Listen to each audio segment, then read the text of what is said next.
Hello folks, it's good to see you all here again. तो आज हम पढ़ने वाले हैं new kings and kingdom class के बारे में। तो चलिए शुरू करते हैं। तो सबसे पहले हम बात करते हैं the emergence of new dynasties. इस टाइम पे 7th सेंचुरी में जो बड़े बड़े लैंडलॉर्ड्स और चीफ वॉरियर्स या फिर हम कह सकते हैं जो फीडरल लॉर्ड्स होते थे अलग अलग सब कॉन्टिनेंट के, वो एक्नॉलेज करते थे किंग्स को एज देयर समंथास या फिर सबऑर्डिनेट्स के रूप में। They were expected to bring gifts for their king और या फिर उनके लिए वो मिलिट्री सपोर्ट प्रोवाइड करते थे। इस टाइम पे मेन रूलिंग डायनेस्टीज़ जो थी वो थी गुजारा प्रतिहारास, पालास, राष्ट्रकूटास एंड चामनास जो नॉर्थ इंडिया साइड से थे, और चोला, पांड्यास और चालुक्यास जो साउथ इंडिया साइड से थे। उसके बाद जो किंग्स थे उन्होंने अपने आप को सुप्रीम मानना शुरू कर दिया और अपने आप को एक टाइटल दिया महाराजा धीराज। किंग जो थे वो अपनी पावर ब्राह्मणास के साथ और या फिर उनके जो ट्रेडर्स और पीजेंट्स होते थे उनके साथ शेयर करने लगे। वो टैक्स लेते थे जो इन्फ्लुएंशियल फैमिलीज़ होती थी उन सब से, और जो भी गांव के जो भी लोग होते थे, विलेज के लोग होते थे, वो जितना कमाते थे उसमें से कुछ पार्ट किंग को दिया जाता था, जिससे वो इस्टेब्लिश करते थे अपने टेम्पल्स या फिर फोर्ट्स को।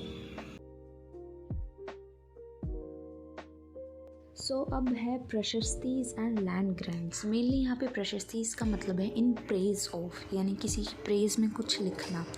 तो इस टाइम पे प्रशस्तीज जो हैं वो हमें बताती है कि रूलर अपने आप को कैसे डिपिक्ट करना चाहते थे, वॉरियर्स एज वेलियंट वॉरियर्स और विक्टोरियस वॉरियर के रूप में।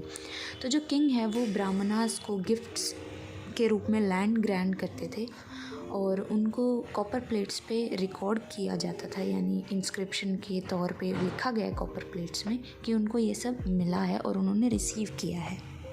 तो वॉरफेयर फॉर वेल्थ, जो गुजारा प्रतिहाराज, राष्ट्रकूटास और पाला डायनेस्टी है वो सालों साल लड़ते रहे सिर्फ कन्नौज पे रूल करने के लिए। इन सब की जो कन्फ्लिक्ट्स है उसको हम ट्राई पार्टी स्ट्रगल बोलते हैं, क्योंकि इसमें 3 पार्टीज़ जो है वो इन्वॉल्व थी। सुल्तान महमूद ऑफ गजनी जो थे उन्होंने 17 बार हमारे भारत को लूटा है, 1000 से लेके 1025 AD तक। उसका जो सोल पर्पस था वो था कि इंडिया की सारा सब कुछ वो लूट के ले जाए। He looted temples like Somnath, Gujarat. और महमूद ऑफ गजनी जो है उसने एक स्कॉलर है एल बिरूनी, उसको ये काम सौंपा था कि वो इस अकाउंट पे यानी इंडिया के सब कॉन्टिनेंट पे जो भी उसने किया उस पर कुछ लिखे। जो बाकी के जो किंग थे जिन्होंने वॉरफेयर में पार्ट लिया वो चौहान थे, जो दिल्ली और अजमेर पे रूल करते थे उस टाइम पे। चौहान जो थे वो चालुक्यास ऑफ गुजरात और गंधवलाज ऑफ वेस्टर्न के जो थे उनके साथ कन्फ्लिक्ट हुआ।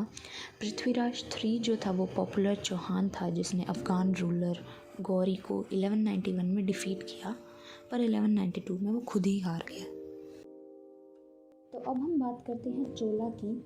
चोला जो थे वो बहुत ही स्मॉल फैमिली उरायूर से थे और उनके जो सक्सेसर थे तो विजयवाला, उन्होंने नेबरिंग कंट्रीज़ पे रूल किया और अपने किंगडम की साइज़ और पावर इंक्रीज़ की।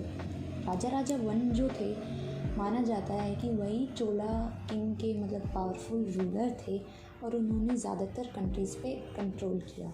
उनके जो सन है राजेंद्र 1, उन्होंने श्रीलंका और जो साउथ ईस्ट एशिया की ज़्यादातर कंट्रीज़ हैं उन पे कंट्रोल किया। चोलास जो थे वो बहुत बिग टेम्पल बिल्डर्स थे और 2 फेमस टेम्पल्स यहाँ के तंजावुर और गायकापोंडम चोलापुरम है। तंजावुरम टेम्पल जो है उसको राइस बॉल ऑफ तमिलनाडु भी बोलते हैं। इसकी जो इकोनॉमी है वो टूरिज़्म, एग्रीकल्चर और सिल्क वीविंग पे बेस्ड होती है, और भरतनाट्यम के कुछ स्टाइल्स जो है वो तंजावुर टेम्पल से ही डेवलप किए गए हैं, और यहाँ की फेमस पेंटिंग्स जो हैं वो है तंजौर पेंटिंग। उसके बाद एग्रीकल्चर जो है वो वेल डेवलप था और उन्होंने वेरियस इरिगेशन मेथड्स जो हैं वो यूज़ किए।